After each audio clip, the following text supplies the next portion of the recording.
Welcome to the Second Floor Podcast. I'm your co-host, Kenny Buller. We're here today to talk about how to survive, how to thrive, and keep the good vibes going in life and business. On today's episode, I am extremely excited to bring to your attention Sikandar Atiq. Our special guest, Sikandar, happens to be one of the founding members of Next Equities Group. With Next Equities, Sikandar has wanted to dig into two specific industries where his group can invest in to ultimately innovate and change the game. Number one, Sikandar is the founder and president of Kepler Academy.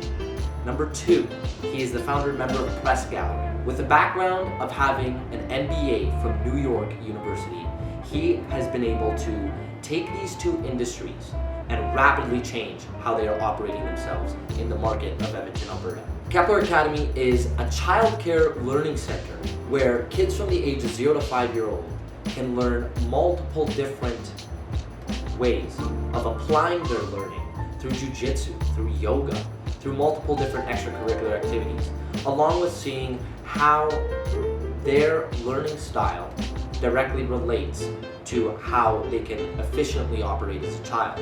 So that way in their adult life, they are at a peak optimization of health, being physical, and being mentally stimulated. As for Press Gallery, Sikandar's group has completely innovated the structure of what laundry and dry cleaning businesses are able to offer today. We talk about how Sikandar's group has turned Press Gallery into this system where if you need laundry done, you are able to have certain drivers pick up your laundry and then deliver it to you back in 48 hours. It's literally like the Uber of laundry. And as well, Sikandar manages to be the chair of the Oscars, which happens to be the largest international festival to showcase Muslims where they themselves are able to express themselves through the art in which they love to showcase who they are and what they love to do in the world. Super excited to get into this. Let's dive in.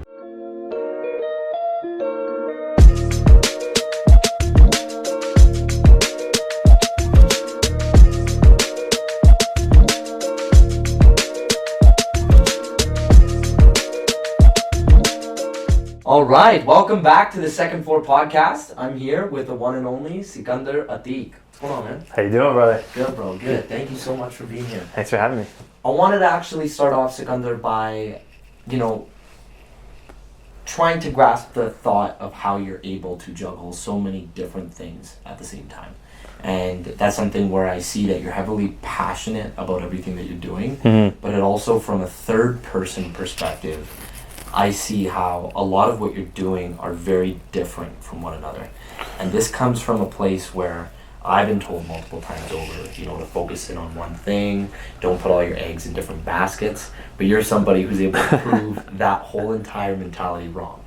Yeah, to a degree. I mean, I think professionally my job just requires that, right? Like my job has me working in completely different industries on a day-to-day basis, has me looking at different opportunities on a day-to-day basis. So professionally, it's kind of ingrained in me, right? That, it's possible to look at like what is the common thread that you can push and you can get results out of, whether it's like the dry cleaning industry or the childcare industry, right?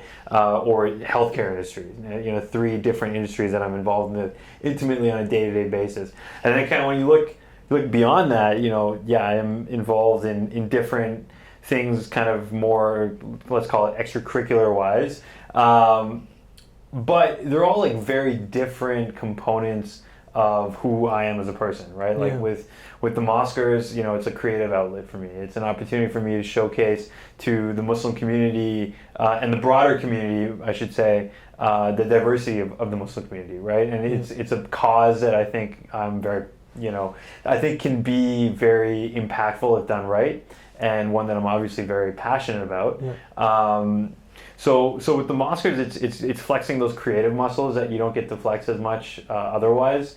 And then I'm also an avid hockey player and have been playing my entire life, and for me that's as much kind of the physical outlet as it is kind of the mental break, right? So it's not so much that you're like doing. At least for me, I don't feel like it's as if that I'm doing so much. It's more so that I'm kind of taking care of my different needs of my own life, like my creative need, my professional needs, my, physical sports needs, and, hand in hand with that, kind of the mental break needs that you need for just kind of taking 2 hours of a day and just being like, hey, this is my time. Hit the ice, have a good time, forget about work, forget about the stresses of anything else, and just go at it, right? Exactly. I'm sure you find it too, right? Like you high level athlete yourself, as well as doing jiu-jitsu, as well as doing commercial sales and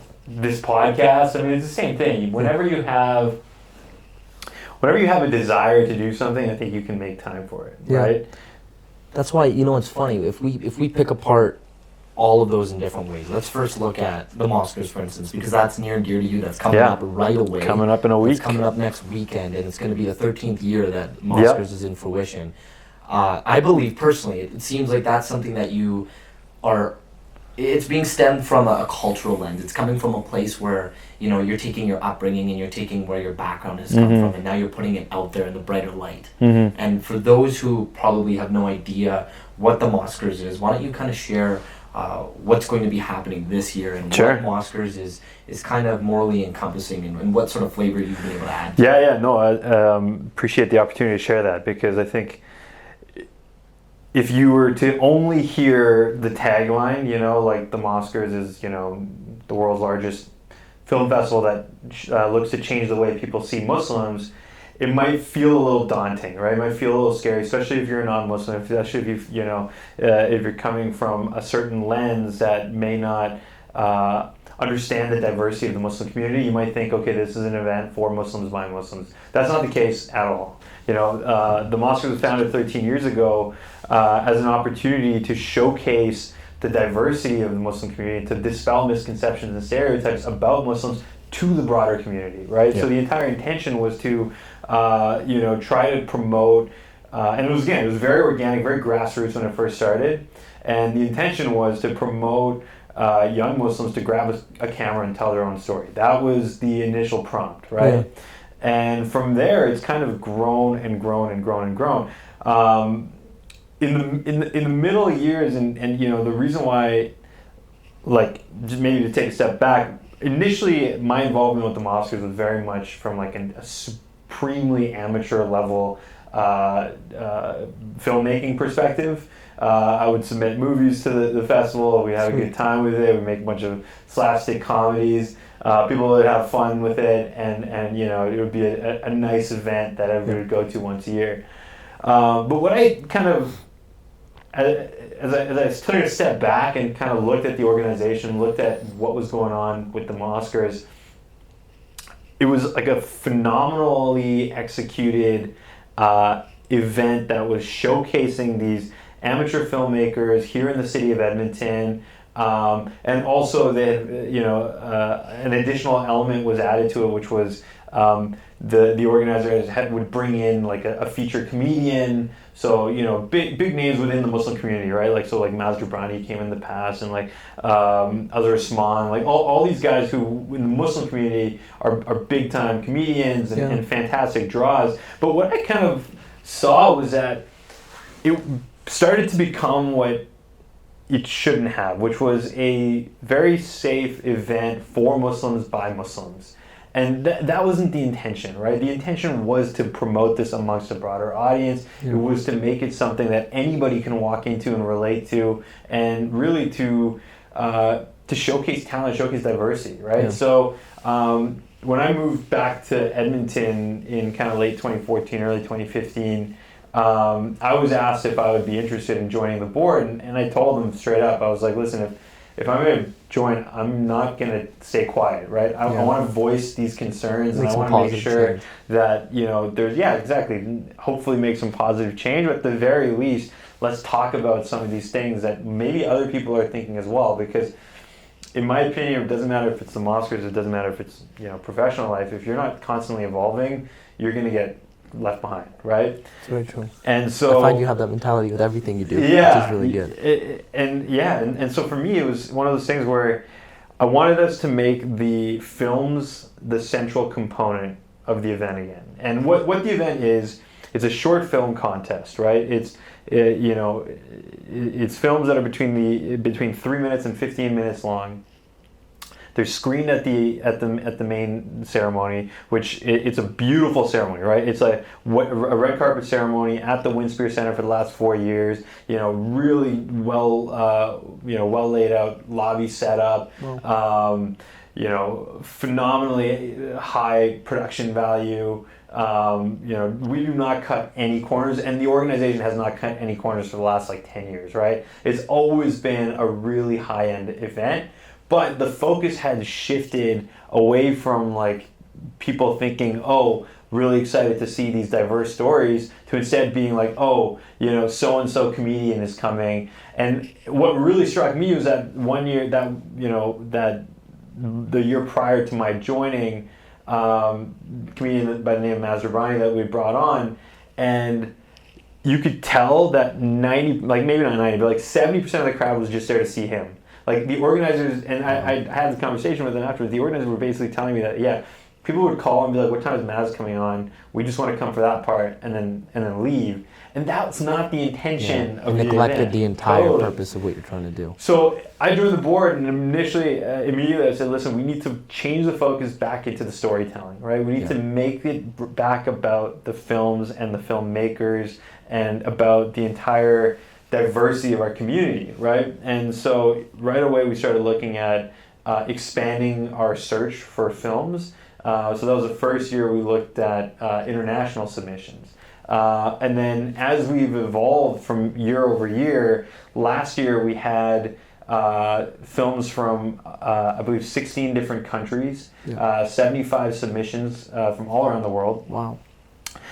We narrowed that down to about 90 minutes of film content that was aired at the main festival. And then last year we also had an intention, and we executed, I hope people would agree, but I think we executed it quite well. We also wanted to promote other forms of creative expression within sort of the Muslim community, right? So we had, for the first time, Brother Ali was performing there, who's he's a hip hop artist. We had Amir Suleiman, who's a spoken word artist, and then we still had a host who was a comedian by the name of Omar Regan host the entire event.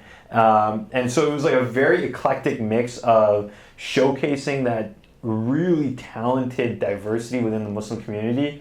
And the big thing for me, the big win for me last year, we had our highest attendance ever, but more important than that was how diverse the crowd was, right? Yeah. There were people from all sorts of ethnic backgrounds, all sorts of cultural backgrounds, all sorts of religious backgrounds, and as a result of that, you had a lot more opportunity for people to see things that they may not have otherwise ever seen, right? Yeah. Someone who has grown up in Canada in, a traditional, maybe non-Muslim upbringing, and sees that, holy shit, there's people who are making phenomenal films, from all corners of the world that are not necessarily shaped by their religious background, but just shaped by their own narrative. And it's resonating, and it's powerful, and it's emotional, and it's impactful. And then there's spoken word artists who are featured on HBO and Showtime and all these phenomenal publications, and they're here speaking to us with incredibly powerful poems and hip hop and this and that. So the entire experience is something that becomes much more of a showcase of not about the religion, right? It's not about, hey, I want to bang you over the head with how amazing Islam is, right? That's not our intention, never has been our intention, never will be our intention, right? It's about the people. It's about Muslims. It's about people who identify as being Muslim and showcasing that diversity. So, that's beautiful. So this year, for the first time ever, we're doing a showcase of all female Muslim creatives. Yep. And so we have a female hip hop artist, spoken word, and comedian again. And our films are also, I want to say it's close to 75%, but it's definitely above 50% produced or directed by female creatives. Oh, wow. And something we started about 3 years ago as well, which is being again influenced heavily by our theme this year, is we started, we had to be careful around the wording just because of the negative potential backlash around the idea of this, but what we recognized was that people would come to the event, have a good time, but then they'd all go their separate ways, right? And the entire point of this was to bring people together to have conversations. Yeah. So we started 3 years ago an after party, which we called Popcorn, which because we thought, okay, what's the perfect complement to a movie? Popcorn. Yeah. So Love it. So Popcorn was started 3 years ago, sold out immediately, which was awesome to see. Last year again, we had a great showing. This year too, we're doing it in a top secret location. We're super excited about it. It's going to be incredibly unique. But again, we're doing a display of a lot more visual art by Muslim female creatives. Yeah. So paintings, wood burning pieces, photography. Yeah. So it's going to be a really, really unique situation. That's incredible. So yeah, next Saturday, September 21st. Sweet. Are tickets still available? They are still available. themoskers.com/tickets for the main event. I would be surprised if we have popcorn tickets remaining past like Monday, Tuesday. So if people are interested in that, ASAP, right? if you're listening to this on a Monday, get it by Tuesday. Yeah. That's sweet. Yeah. You know what I find really neat about the entire concept is you mentioned a lot about, I'll use the word perspective, right? Yeah. It's really neat to know that you're bringing so many people in a room who very much so, a lot of them predominantly being Muslim, have very similar backgrounds. Mm-hmm. And it is now the time where it's the first time in Canada, really, from what we're seeing in the city and from an international perspective, where you're going to see that despite everyone having a similar background and being told this is what you need to do in life, this is what you shouldn't do, you're now seeing everybody come together, and you're able to recognize that there's a lot of, I don't want to use the word rebel, there's a lot of, let's say, those who are Muslim or of any ethnicity coming together, and they're showcasing the talent that they love doing. Yeah, absolutely. And whether it's something that they're doing on the side and they're still doing a very, reputable career, or they're just doing something to make ends meet, they're showcasing their talent and they're not afraid to showcase it.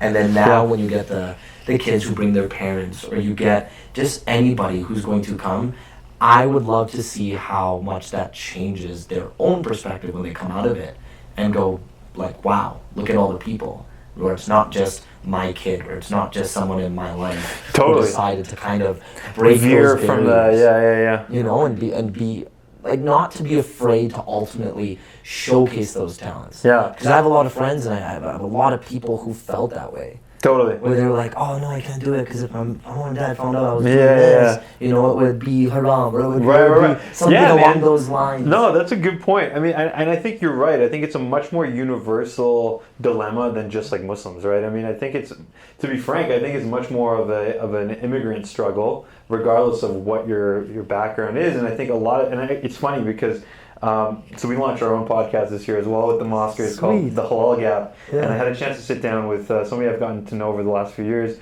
gentleman by the name of Rami Youssef, who has his own show now. He's crushing. He hosted the Moskers for us twice. Oh, it's amazing. And he's absolutely crushing it right now, right? He had his own HBO special, like comedy special. He's on season 2 of his own show. It's called Rami. He's got Marshall Ali. And he's out of Edmonton? No. He's out of Jersey, but he's based in between like New York and LA. Anyway, long story short, him and I were talking about this, and he basically what he said is that he's like, from me, from my perspective, and from what I'm seeing, and I completely agree with him. He's like, we can't afford to like F up what our parents have struggled so hard for. You know what I mean? It's like if you look at it from that perspective, it's like we don't have the privilege of being like, I'm just going to pursue my passion, and so a lot of that is just, I think, people, growing up, seeing that, like, okay, I'm in a very unique situation. My father obviously worked his ass off, but has had very successful businesses throughout my life. But I know he's had to struggle like very significantly from an early age. But you see other people as well whose parents are continually struggling, right? Still struggling in order to just put enough on the table in order to put their kids through university, right? Or to put their kids through a trade school or whatever it is. And for them, it's like, okay, I better have a stable 9-to-5 that can pay me what I need to get paid in order to survive, in order to grow to take advantage of what my parents have sacrificed, right? Mm-hmm. I was talking to a good friend of mine yesterday. He was talking about how his father was the head of radiology in Pakistan, and he left it when he's at the top to be an X-ray tech in America in order to give his kids an opportunity to get to a university education from America. To be willing to do that. And so he went from like top upper class lifestyle to making $55,000-$60,000 a year in America with 3 kids to raise, right? And that's like a very common story you hear. Absolutely. So I think when you grow up in that mindset, it's like, well, I owe it to my family to basically have stability. But I think as we're getting second generation, as we're getting a little bit more open, as we're starting to see that, hey, there are really successful opportunities and career paths outside of being a doctor, lawyer, or engineer, or whatever else. I think people are starting to recognize that, okay, this pathway exists, right? Yeah. And that it's not just like a pastime, it's not just a waste of time or any of that. This is a really important outlet for people in our shoes, people who look like us, to take advantage of, right? Because if we don't, then we're not going to get the representation that's required in order for the broader community to see how we live, which is just like everybody else. We don't need to be the token terrorists on TV anymore, right? Exactly. We've got the big uprising, the brown revolution that's going on right now with Hassan I love it. with Aziz, and with Rami on HBO and Hulu. So it's happening, but I think it's happened now and not earlier because of that idea that we've been brought up with, right? Yes, absolutely. You know what, to add to that though, I want to level set with you about the whole parents thing, because it's so funny how it happens to so many of us.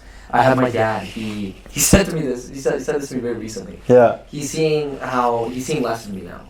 And it's mainly due to, I moved out recently, I've been very busy with the work I'm doing, whether it's my 9-to-5 job, or it's the podcast, or it's anything else like jiu-jitsu. And for me, going back to the creative outlets in which we choose to do, as much as I would be doing all of this without even remotely getting paid eventually, or doing it for the sole purpose of my passion, I know that eventually all these things can be monetized, right? And so my dad goes to me, he's like, "Oh, but why are you staying so busy with all these things? Come home, you don't need to be working this hard." Right. He's like, "I get it, when I was your age, I had your older brother, I had a kid, and I was busting my butt off, but you don't need to do that." He says, "We have $1 million land sitting here." Yeah, there you go. But I had to tell my dad, and I had to really have this type of conversation with him. And I said, "Dad, listen, I'm working this hard now because one, I enjoy what I'm doing with everything I'm doing it in. It doesn't feel like work to me for the most part. Right. And secondly, I want to ensure that future Kenny, 10 years later, has it figured out for my kids, but also for myself, and has everything that I'm doing that's going to have benefits reaped out of it." Yeah. Because what I noticed with my parents is, yes, they work so damn hard, but they put us first. Right. They sacrifice a lot for themselves. Totally. So for my dad, he's personally I'd rather have your time than anything else. I'm like, yeah, I get that, Dad, but right now I'd rather work hard. Yeah. So that way when I am older and I have kids, I can spend more time with them. Yeah, so makes sense. I find there's always so many different reasons totally after what they do creatively, right? I think from that creative outlet perspective too, it's it's like one of two tracks, right? You're either doing it because you love it, you're passionate about it, and it's something that you just want to do, right? So it might be just like a complete side hustle, or you're doing it because you love it, you're passionate about it, and you want to make a career out of it, right? Yeah. For me, the creative outlet is not something that I know I'll ever be able to make a living off of, so I'm never going to pursue it in that way. It's something I genuinely enjoy doing. It's something that, I believe in from a cause perspective, because I think film is one of the most powerful ways to tell a story. And, it's why I'm so hardcore about being a part of it. But I'm not looking at it from a professional lens, If you're looking at it from a professional lens, you've got to make sacrifices that are beyond, you got to give it all, right? You got to really make it something that you're just entirely. You got to work a job that's allowing you to basically drop on an instant and do an audition, right? You got to be able. There's so many more sacrifices. So, long story short, I think the creative element that people pursue is something that either they're doing, regardless of whether they're doing it professionally or just on the side, it's got to come from a place of passion, you know? And if it doesn't, it's not going to work. Definitely. Like, I'll say this because, like, you know, I've done it from time to time. You can mail it in at work if you're working a desk job, right? If you're working a creative job, you cannot mail it in. You know, that will show in your work. It's very true. Right? Whereas if you're data entry for 5 hours of a day, and I've had to do that, I continue to have to do that every now and again. Like, I will put music on and I will zone out and do it, right? Yeah. Get it done. Yeah, totally. But like, if you're doing something like this, where you have to engage with people, you have to like spark conversation, you have to make sure your personality has to come. Yeah, totally, man. So it's got to come from a place of passion that, like, not a lot of people have, right? Or if they do have it, they better go all in if they want to make a career out of it. I love that. I want to kind of use that as a transition to figure out your mindset on how you took creativity into, let's say, the daycare business that you're running with Kepler Academy, and on top of the press gallery, with how you've completely innovated both spaces in the laundry industry as well as in daycare facilities. Yeah. Because it's amazing to see how, even I'm sure from everyone listening to this up until this point, they can get a good understanding, especially just from looking at I wonder how many people tune out halfway. Do you have stats on that? Like, how many people listen past like minute 20? We do have stats. A lot of people will pay attention to the first little bit, so we get the hook. I might have screwed myself already. No, not at all. For whoever's still sticking around and listening to this, right? Exactly. I want to know really how you've taken that creative juice that you already have, and how must that, let's say, the time you were with your investment group through Next Equities, and you realized that, okay, which industry do we need to tap into? And what is the best way to go about it? And whichever one you want to share. So I moved back. I mentioned in like late 2014, early 2015, and around that time, and so Next Equities, which is the fund that my family started about 8 years ago now. The intention of it was to try to acquire and to grow businesses that still have significant growth opportunity, predominantly here within sort of the Edmonton region, right?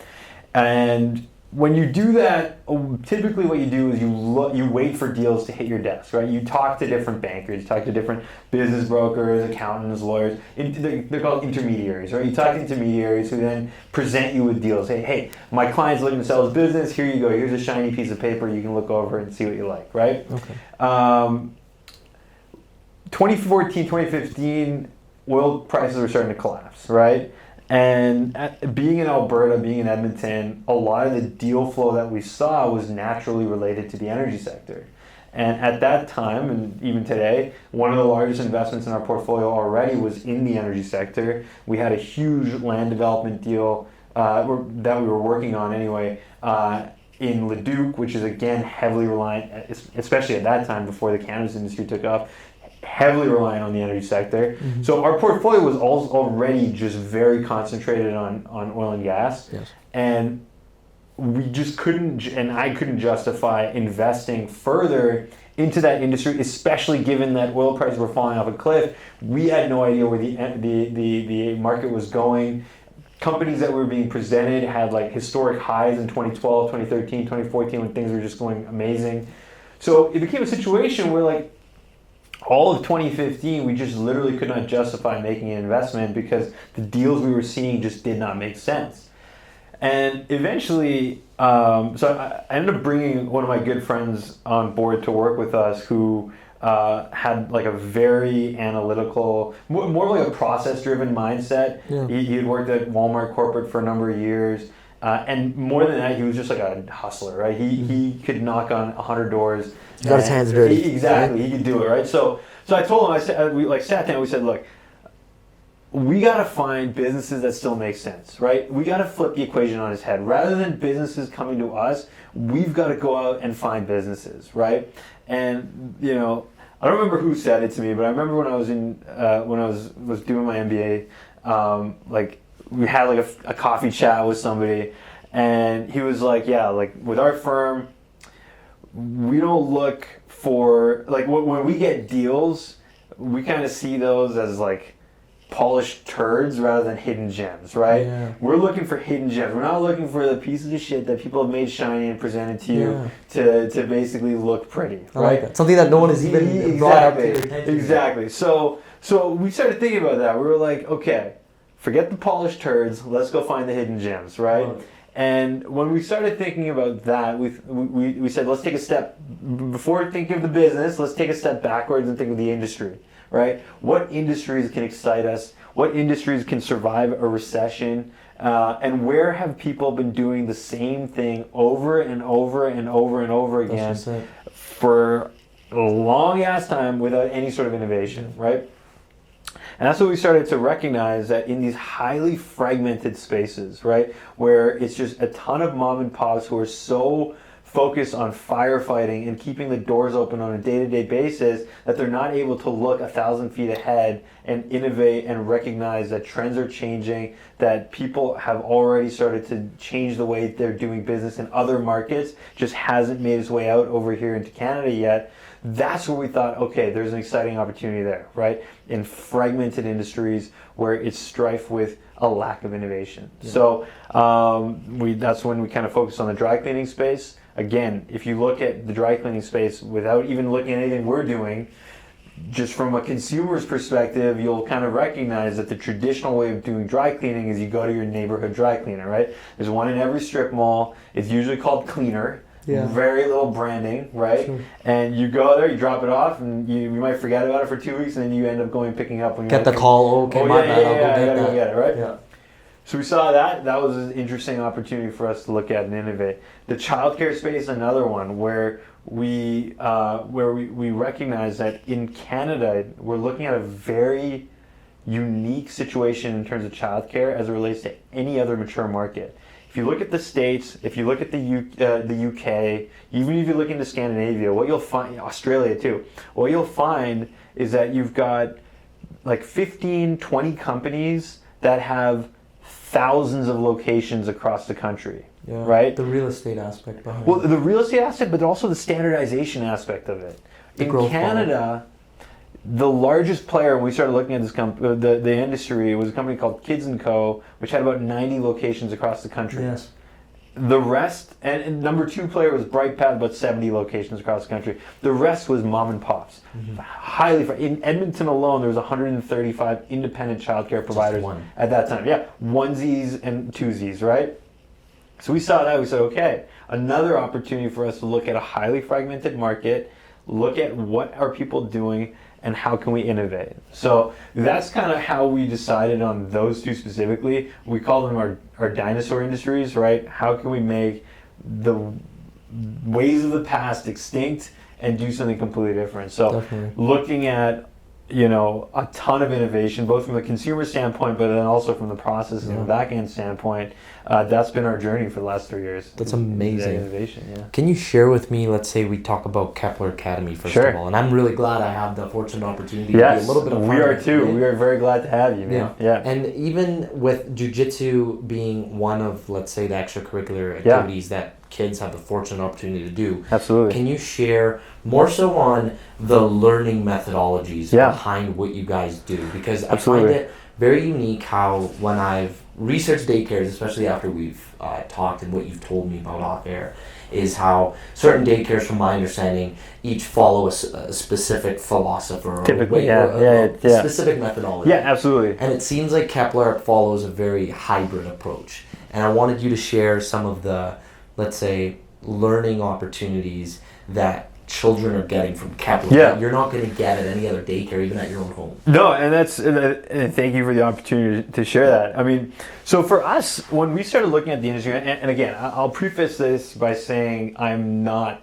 an educator, right? I have no formal training in this, nor do I pretend to. That's why we've brought on board our team people who are very, very strong in that regard, right? So that being said, though, your MBA from New York would say otherwise. Well, it's not an MBA in education. It's an MBA in punching numbers into a computer. So So that's number one, right? Is the fact that the curriculum was not developed by me, nor was it developed by Ahmed, my colleague in Next Equities.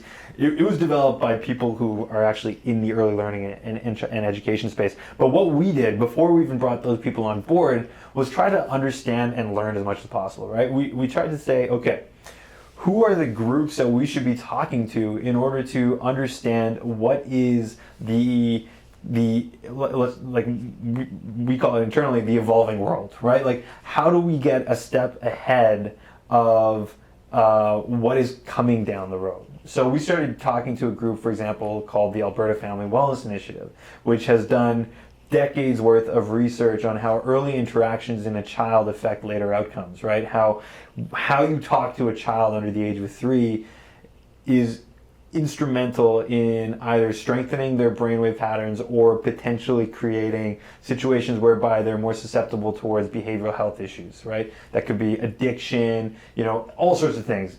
20, 30 years down the line. Wow.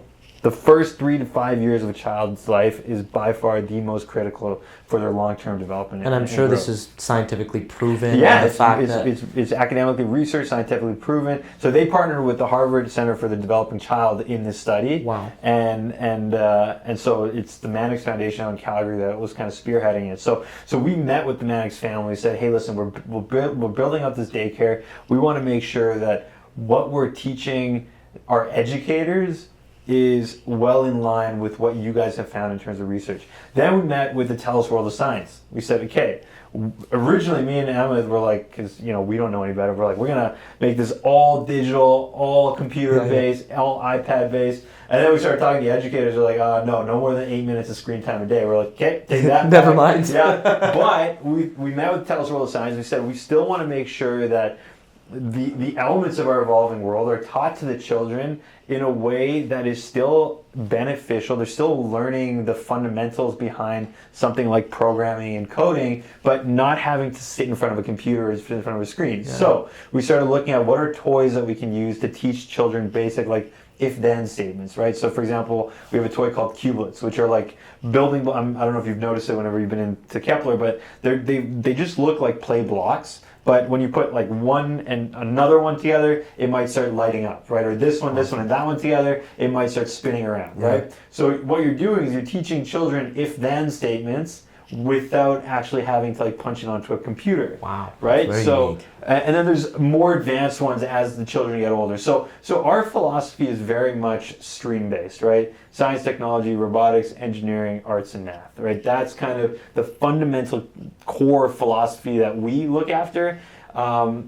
Whereas most people will look under one kind of, like you mentioned, either the Reggio, the Waldorf, or the Montessori philosophy and kind of build their programming around one of those 3 philosophies. We've looked at it more so from a discovery, exploration, and kind of more of a holistic approach towards a child's development without looking at only, utilizing learning tools from one philosophy to the next. So, the robotics is a big component of it. You mentioned extracurriculars. That's another huge component of what we're trying to do, because for us, it's not just about the academic development of the child, it's also about the social, emotional, physiological, and mental development of the child, right? So, from both, I would suggest social, emotional, and physiological, maybe even mental. Things like jiu-jitsu make a ton of sense, right? Things like yoga make a ton of sense. Things like cooking classes and arts classes make a ton of sense. Yes. So that's why we've partnered with really leading professionals and institutions like yourself to come to the facilities and teach the children these very important skills, because for us it's a big component of the holistic development of a child, right? And that's really how we've tried to differentiate ourselves. Obviously, the safety of and security of the child is number one, right? That has to be the top priority of any child care center that is open anywhere in the world. And we do not take that lightly at all, right? But we want to look at how can we add value beyond just kind of babysitting services, right? And so that's why we started to look really strongly into all these different areas. Really cool. And how we think we can differentiate from the masses is by making sure that these aspects that we're pushing become standardized across all of our different locations. because that's really where I think we can make a difference. Yes. Right now there are very strong programs in the city, right? But the problem is they might get filled, and then the parent is again rolling the dice about where they should take their child, because you're looking at literally 130, 150 independent childcare providers, right? So yes, one might have a strong reputation, but they're likely filled. So now as a parent, what are you doing? You're going to the next most convenient location. They might not have as many reviews. You might not know people who are going there. You might not, be as familiar with some of their teaching methodologies. So you're putting their child in that facility. Chances are, knock on wood, hopefully they'll be absolutely fine, they'll be great. But the fact is that you are definitely making a choice that's not based on standardized curriculum and processes and all that stuff that potentially someone like us can provide when you've got multiple locations with the same learning methodologies, the same teaching practices, the same regulations across the board, right? Yes. So for a large format player, that's where I think we can really make a big difference, is in that standardized approach, so that a parent can tour a facility in Sherwood Park and sign up for a spot in St. Albert because they know that the experience they'll get from Kepler Academy is going to be consistent across the board. Yeah, and I think that's the very important part, right? To share with you my personal experience based off of what I see is, and if this is for even if there's any parent out there paying attention to this and listening to even see if Kepler Academy is right for their child. Because for one, I think it's important to address that is probably one of the most important decisions to make as parents collectively. Totally. To see where they're going to have their kids spend the majority of their time while they're busy. 100%. Right? That's 44% of their child's day. And it's not something we take lightly at all. Right? At all. And what I find that's really beautiful is, I know for one, and to just address the elephant in the room, is when I'm doing jiu-jitsu and teaching it, ultimately, do I wish every kid is just as excited as I am to be in there? Yes. But is that the case? No. Of course. Right? Yeah. There's going to be the select few that they love it. They're juiced up, they're excited. Yeah. And then there's maybe going to be the one or two outliers who are out on the side. Right. But the best part is you get to see what they want to be doing. Totally. And when I see Kepler Academy, it's offering pretty much every single significant way of learning and like optimizing and stimulating a kid's brain through multiple different ways. Yeah. Where, if they're not necessarily enjoying the jiu-jitsu aspect of things, then you see them off in the corner playing with the dinosaurs. Yeah. And then you see another kid who's It's very child-led. It's very child-led, for sure. Right? For sure. And what I love about that is it's a place where you get to really see at a young age what the kid's vested interest is in and how they like to stay creative. Yeah, totally. And we try to use that in a manner, and this is not unique to us, right? I mean, the Alberta Education and Licensing Board does a very good job of making sure that this is standard practice across the board, right? So when I say, for example, that a parent is rolling the dice, I don't mean that necessarily from a safety perspective. I mean that from a teaching methodology perspective, right? Yes. Because that's where you get a lot of differentiation. Yes.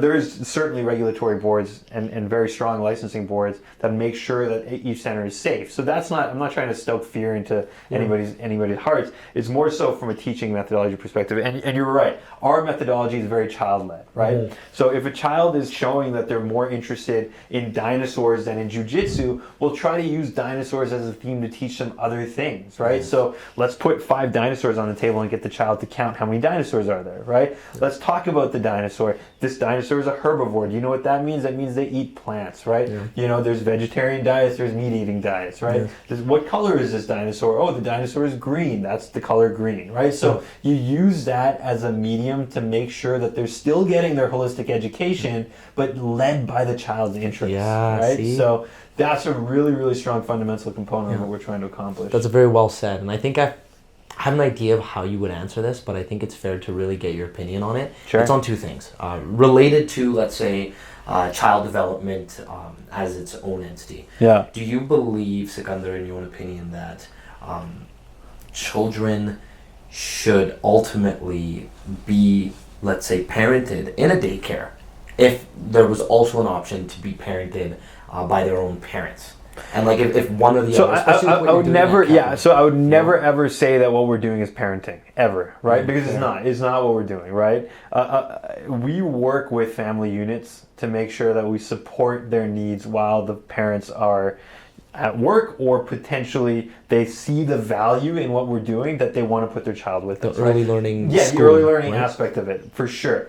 But so for us, it's not a matter of substituting parenting. That is absolutely not what we're doing, right? What we're doing is saying, okay, there are aspects of what we can provide that maybe you can't provide just being at home, right? For example, group play. You know, putting a child in an environment where they have to be comfortable with other children, where they have to be comfortable at their with age. Totally. Right? All of that is going to help in their long-term development, right?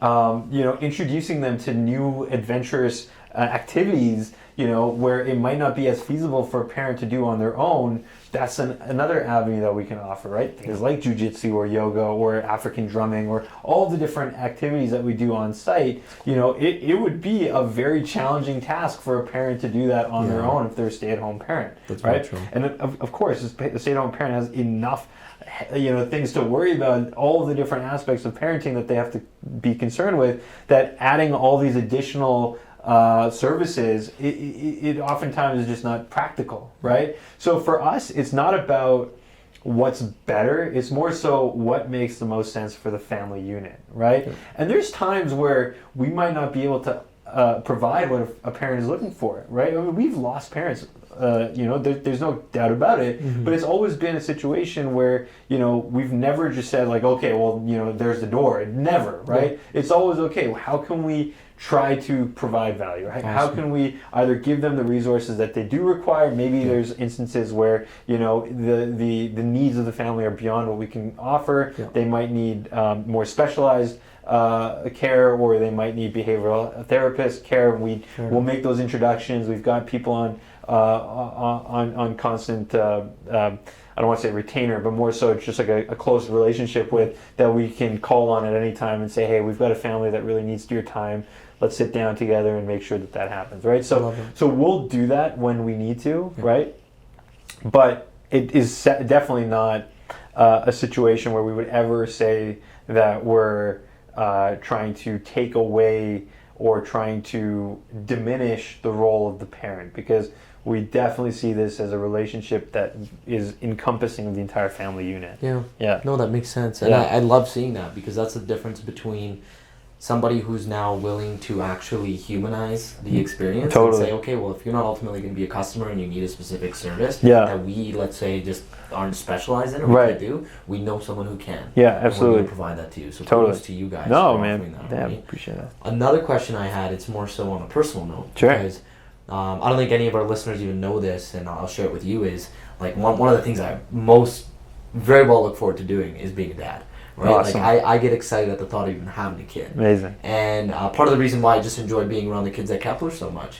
And I want to know, just based off of maybe your own opinion and how you look at it, do you see value in talking to your kid personally, if and when you choose to have one, or even just kids in general, as an adult? Like having a conversation just like how we are. Hey, buddy, how's your day going? No, so and like, as much as they may not even articulate, that's an interesting saying, question. You can see their emotions. I don't know listen, I'm not an educator, right? So I don't know what the right answer is. Yeah, fair. And but from and I'll give you my personal experience, right? Because I do not have any kids, but I do have 4 nephews and a niece, right? Nice. And for me, like, I feel like it's a very different relationship when you're an uncle, because you can be more chill, right? You can be the fun uncle. For them, I definitely am like that, right? I speak to them on the human level. Awesome. We like hang out. I call them my bros. Like, it's 100% that sort of a vibe. But if it's my own kid, I don't know. Like, I think there's a certain aspect where you do have to make sure that there's a level of like camaraderie, but at the same time there's definitely a level of like discipline and rule setting as well, right? I don't mean discipline like in a physical sense, I just mean in the sense of like structure, right? Yes. And someone has to be the authoritarian to create that structure. That's right? True.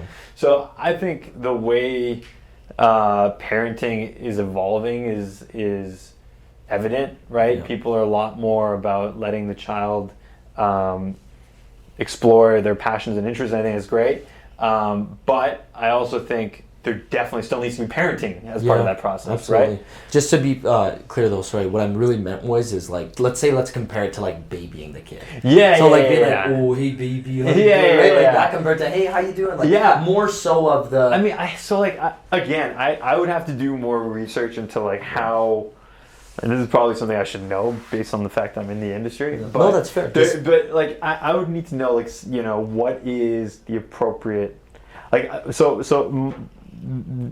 what I do know is that it's important to engage with the child, right? If like, and again, this goes back to like what AFWI teaches, what everybody teaches, right? It's called serve and return interaction. If a child is showing that they're interested in something, you should engage in that, right? And it's why plopping a child in front of like Netflix or an iPad is so dangerous, because they're firing one-way synapse responses, right? So it's like, it's a one-way interaction. The TV is giving the child stimulus, and there's no return function. Nothing at all. Right? Whereas if, for example, a child is saying, you know, if he points at your zipper, right? You should be like, oh, you like the zipper? Right? Engage in the zipper, right? Have a conversation about it. Yeah, back exactly. and forth. So then now it's called serve and return, right? So it's you're returning the interaction, and then they can serve it back. So from that perspective, yeah, it's very important to engage in with a child, right? Rather than just be like, oh, goo goo gaga, and then just like call it a day. So I'm a big believer in that. But in terms of like, you know, the verb, like the word choices and all that, I was like, I don't know, man. Like, I have no idea, to be honest. Yeah, we'll find out. I probably would lean, just like based on my personality, I probably would lean more towards like just treating them like a human being rather than just like as a little baby, you know. Yeah, no, that's true. And what's neat about that, though, it's kind of going on a different lens. We'll kind of conclude in this sense is we'll conclude on this topic before we talk about what's next.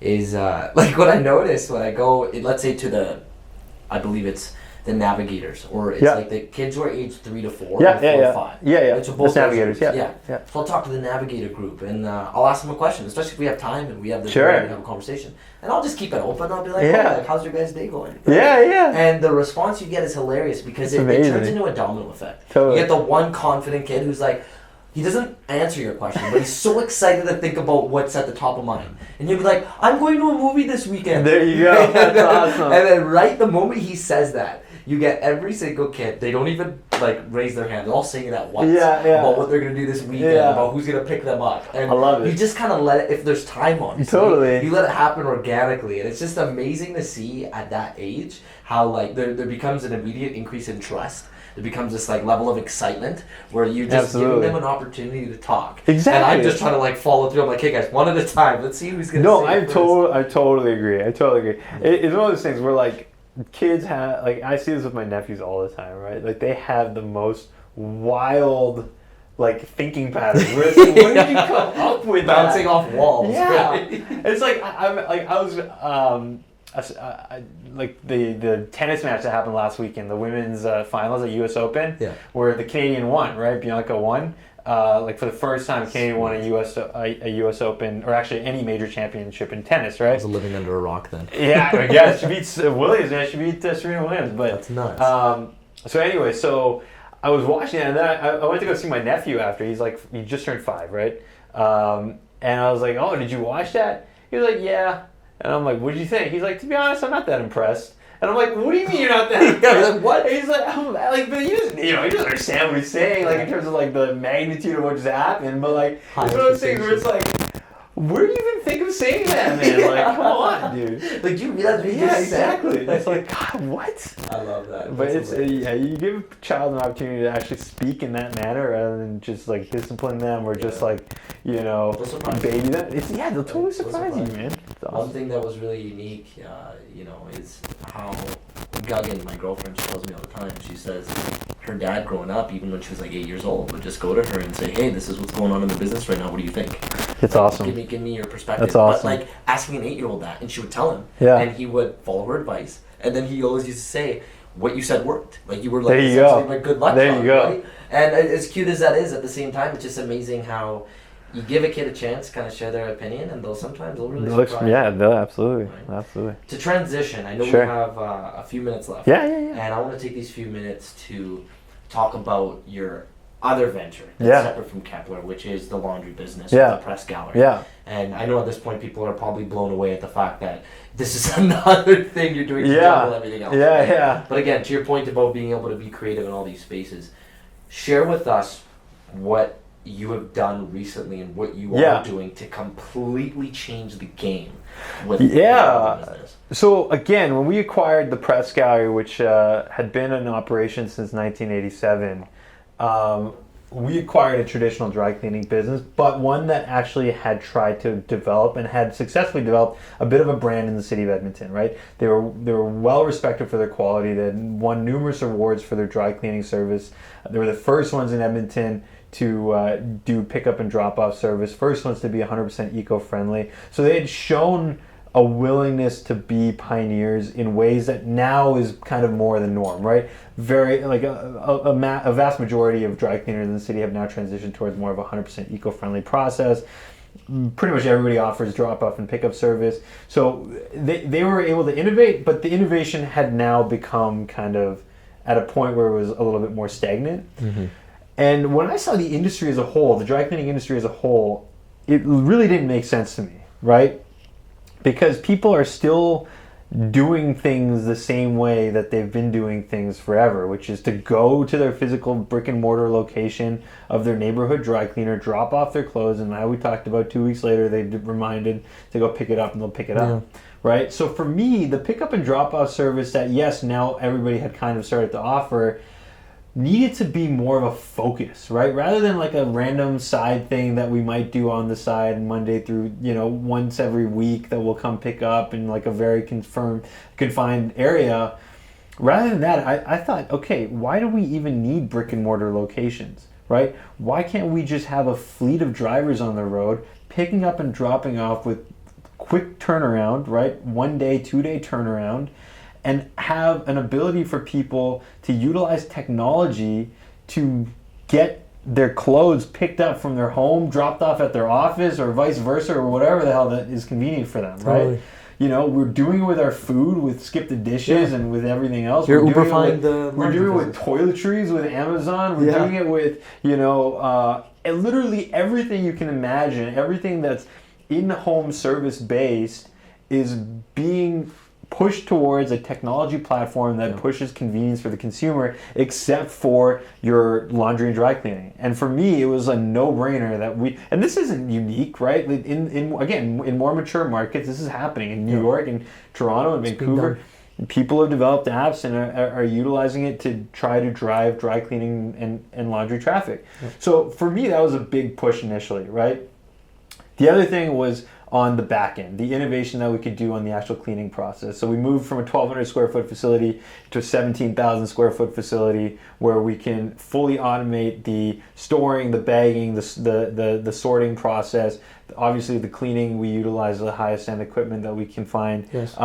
So the process is as automated as you can get from that perspective. Yeah. So the back end innovation was a more, I would suggest, linear process, right? It didn't really require a lot of creativity. It was like, what's the equipment that's out there that we can fly in from Italy, bring it over here, and get it as streamlined as possible. It was more the consumer-facing stuff that we really needed to innovate on, right? So again, push laundry and dry cleaning as a delivery service through an app-based platform. That was the first thing we did. The second thing we did was say, okay, more and more people in Edmonton, at least, are moving towards an urbanized community, right? Moving towards downtown, moving into condo buildings, moving into apartment buildings. And because of that, they don't necessarily have the freedom and luxury to just leave their bag of laundry outside of their front doorstep of their home in Windermere for us to come and pick up and drop off. Because now you have to buzz us in. We have to get up to your building. Some buildings don't allow that. All that stuff. So plus to add to that, the biggest pain in the ass is sometimes some of these buildings they have to go all the way down to the main floor to do their laundry. Right. It's not even an in-suite laundry. Totally. Right? There's about 75 buildings in the city of Edmonton that don't have in-suite washer dryer. So the next thing we did was to introduce locker systems, right? So we've got one that's in a commercial tower, and we're going to be launching another 7 that are in both commercial and residential towers that are literally locker systems that we're putting into these condo buildings and in commercial and residential buildings that allow tenants to essentially drop off their bag of laundry into an available locker unit. We'll get notified via their app platform that, hey, there's a pickup that needs to be made from Windsor Park Plaza in College, in the university area. Our drivers will automatically get scheduled to pick up from there. We'll bring it back to our facility, we'll wash it, we'll clean it, we'll return it back to the locker. Then the consumer will get a notification on their app saying, hey, your clothes are ready to be picked up from your locker, right? So they don't have to leave their building, and their dry cleaning is done for them, right? So that was the next step we did. And then now the third step we've taken, this is something we're just now rolling out in a pretty aggressive manner. It's something that has never been done before, and I mean that sincerely. Not at the rate nor at the level that we're doing it, is recognizing that less and less people wear dry clean only clothing and moving our business model entirely now towards a laundry service business. And so the next thing, not entirely, but like as a big focus, right? So the next thing we've now launched is something called Press Plus, which is a subscription laundry service. Now this, again, going back to your point that a lot of people, in order to do their laundry in an apartment building, have to walk down, you know, God knows how many flights of stairs with their dirty laundry, do it, sit there for 2 hours, make sure that nobody jacks their clothes, put it in the dryer and then fold it and bring it back. So for $50 a month, we're offering 40 pounds of wash and fold laundry for people, right? So set it and forget it price, right? We give you a bag. You throw your laundry in there every Monday. You throw it in there. We'll come pick it up. We'll bring it back to our facility. We'll wash it. We'll fold it for you. We'll deliver it back to you by Wednesday. You give us another batch of laundry that you need done, and we'll do that every week. Within 48 hours.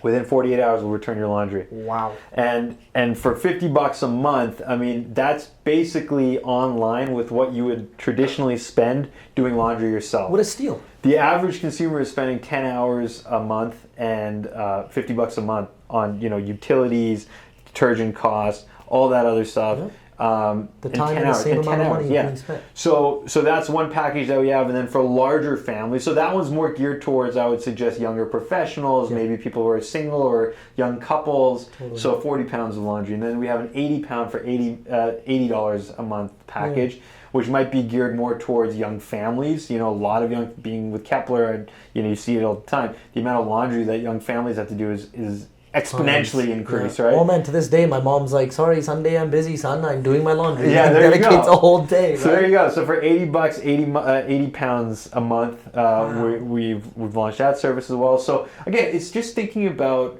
how can we make sure that we are not doing a service that is now becoming obsolete, right? Because you see it all the time. I mean, we just moved our offices from downtown into the West End, but when I was in downtown, you kind of saw it over the last 5 years. Less and less people are wearing ties to work, then less and less people are wearing full suits to work, and now less and less people are wearing dress shirts to work, right? So it's an evolving trend, and if we don't keep up with it, we're gonna get become obsolete, completely obsolete. So yeah, we're constantly thinking of ways we can innovate within Press Gallery. And we've got really high hopes with Press Plus, and you know, that's a service that anybody can sign up for. You don't have to just be in one of these towers that have our locker service. We'll pick it up from your home. We'll pick it up from your office, wherever is convenient for you. We'll do your laundry. We want to do your laundry. That's the bottom line. That is fantastic. I love it. Sign me up, man. Like I want this for me, my family members, my friends. Absolutely. It's one of those days where it's one of the only tasks where we're completely okay with just like doing it, because nobody has introduced a service that removes it, right?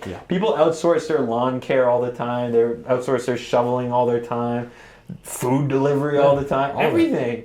But you're still sitting there folding and washing your clothes because it's just never been an affordable solution, right? Exactly. I'm telling you, with where we're heading now, I won't be surprised, Sikandar, if and when people do like a toilet to go, like something where I swear, like that's there already is. No one wants to move or do anything. It's crazy, man. It's crazy, but it's insane. You know what? It's one of those things where it's like a struggle between: are we becoming lazy or are we just becoming hyper efficient? Yeah, you know? That's true. I would argue this second. Yeah. I find that for those who wish not to be lazy because they're spending their time more effectively with other things, more time with family, more time with moving the ladder forward with work, whatever it might be, right? They're now not spending much of their time doing the mundane task, which once upon a time it had to be done. Yeah. Because technology wouldn't allow for something like this beautiful to be done. Exactly.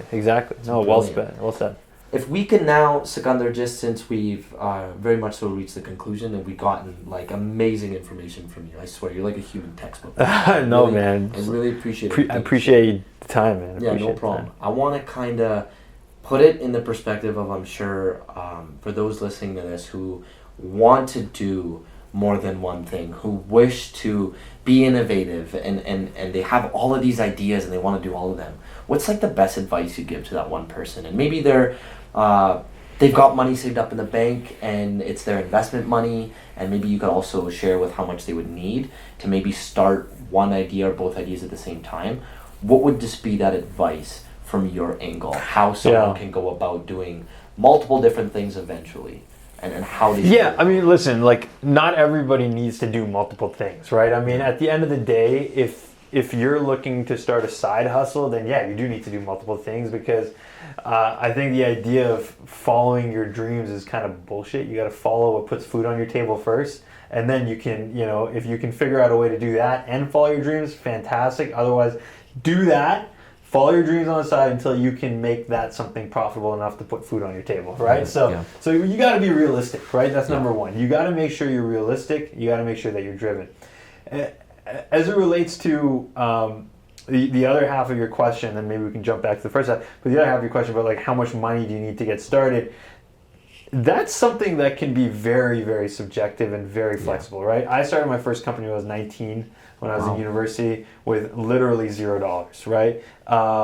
And second company with like $2,000, right? We bought a little bit of equipment and we're good to go. Cool. So there, it does not take a ton of money necessarily to start a business, depending on what the business is, right? Now, if your business has a lot of capital expenditures up front, then of course you need the investment to get going. Yeah. But that's not there's no hard and fast rule. It all depends on what you're doing, how quickly you want to grow, how big of a risk you want to take. Because at the end of the day, that's what business is, right? It's a function of risk and return. So money being the big measuring stick of that risk and return, that's what you have to personally decide. Is this worth putting the savings into? Is this worth putting my, my side hustle money into? Like whatever it is, that's something that you got to make that conscious decision about and say, okay, I believe in this idea enough, or I believe in myself enough that I'm going to take this risk because I think the return is there, right? So it's a subjective question with a million different answers based on the person's definition of what they're comfortable with, right? I love that. But in terms of like how you could potentially pursue numerous things at once, again, it comes down to prioritizing and organizing, right? Mm-hmm. You got to prioritize what puts food on the table, number one. Yes. But then when you've got the time and the ability and the desire to do something more, the likelihood is that if you're really driven, and in order to be successful, you need to be really driven, you're going to find the time. Love it. Yeah. It's very fair. Your point about prioritizing what's ultimately bringing money on the table really speaks volumes to me. Yeah. Because even with what I'm doing sometimes, I get a little bit distracted with all the other side hustles. And I mean, listen, that could be my very narrow capitalist mindset too, Could be others who are just like, no, don't chase money, chase the dream. And that's fine, right? If that's what your priority is, and do that. Yeah. You just recognize that, that's not potentially a long-term solution. Exactly. It's like ultimately asking yourself, okay, how urgent and important is this right now? Yeah. And then following through everything else along the way. Totally. Right? We ask this with every one of our guests. We say that, we really hold ourselves accountable to recognizing you as someone who very well deserves and has the ability to represent what it's like to be on the second floor. Right? And metaphorically speaking, I want to ask you, Sikandar, what you believe from your perspective. What does it take to be on the second floor when you feel like you are kind of a step above as far as your mentality, and as far as how, with everything you spoke about, having a very innovative and creative mindset and being able to think outside the box? Mm-hmm. What do you believe it takes to have that type of mentality? I mean, we talked about this briefly before we got started, but for me, I personally do not see myself in that way where it's a matter of like, I've cracked some sort of secret code. Mm-hmm. And I think a lot of that is, we talked about how normal is different for everybody based on their own personal experience, right? So for me, what I'm doing is normal, right? But for somebody else, it might be not considered as normal. Yes. I think, like, personally speaking, it's not so much about, like, ability or anything like that. It's more so for me, I think, just, like, the way I'm wired, I'm thinking very creatively in elements that may not otherwise be seen as creative outlets, right? Mm-hmm. And I think a lot of that has to do with my upbringing, right? I've been in a very entrepreneurial family my entire life, and have seen that, you know, you can have a lot of innovation in industries where you maybe don't think there's a lot of innovation, right? Like we talk about dry cleaning, for God's sakes, right? Yeah. Dry cleaning sounds like literally the most boring thing you could potentially get yourself into, but we've been able to have a lot of fun with it because we looked at it from a creative lens, right? And I think that's just the mindset that I have is I am a big idea person, right? I love brainstorming about where we can take things and seeing how you can take an idea and turn it into reality, right? And for me, I use that mindset in everything, right? I use that with the Oscars. You know, I saw it as a vision of how can we become the largest and a truly global film festival that showcases the diverse talents of the Muslim community, right? And then we got to work. Let's execute now, right? So personally, for me, it's always been an idea of never think of something as like as too big to take on, right? I've always been very much a person who looks at where can this go, right? Where's our vision and how do we get there, right? And now let's start to take fewer steps back and execute along the way. So I guess that's the answer from my perspective. It's more so just the mindset of recognizing that you can do more than what you might see is directly in front of you. Definitely. Yeah. Wow. That is very inspiring. It's almost like, for me, it reminds me so much of what I just read recently with David Goggins, where it's like you think you're at your 100%, but you're really only tapping into the 40% of what you're capable of doing. Yeah, or what you're comfortable doing. Yes. Yeah. Exactly. I love it. As we conclude, I just want to honestly, Sikandar, take a second to acknowledge and appreciate pretty much just everything that you're doing. Oh, right? dude. Like I find that you're somebody who not only is doing all of these different things, where one would almost look at it like, oh, it's profitable and it's going to make me money. You have not once even mentioned that. And about your character too, it has nothing to even do with money. For you, I see that you're doing something where you're fueling a need. Yeah. You see that with everything from the Oscars to the press gallery, everything at Kepler Academy. You are providing a service that normally every single person in the world who wants to be a part of all three of these things is already needing and already using it, but you're just making it that much more exciting, that much more accessible, and you're taking your creativity that you are blessed with, and you're just adding that much more to it. Damn, man. Can I just like carry you around with me whenever I need like a little bit of hype train? Man, I appreciate it. No worries, Thank man. You so That's much, what happens man. when I get the,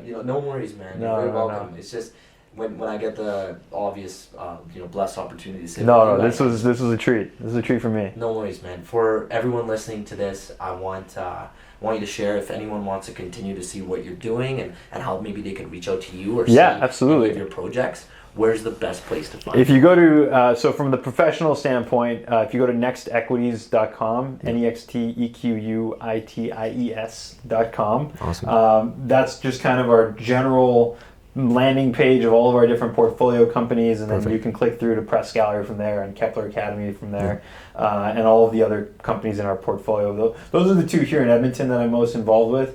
And then for the Oscars, it's just themosquers.com, MOSQUERS.com. It's a play on mosque and Oscars. If people I love the name. People didn't pick up on that, but yeah, and tickets for the event that's happening next Saturday at the Winspear Center are on sale right now at themosquers.com/tickets. Fantastic. Yeah, and you could very well count on the second floor for being there. Awesome, man. Awesome. Appreciate it. Thank dude. you so much, Sikandar. Thank you. That's Thank a you. wrap, guys.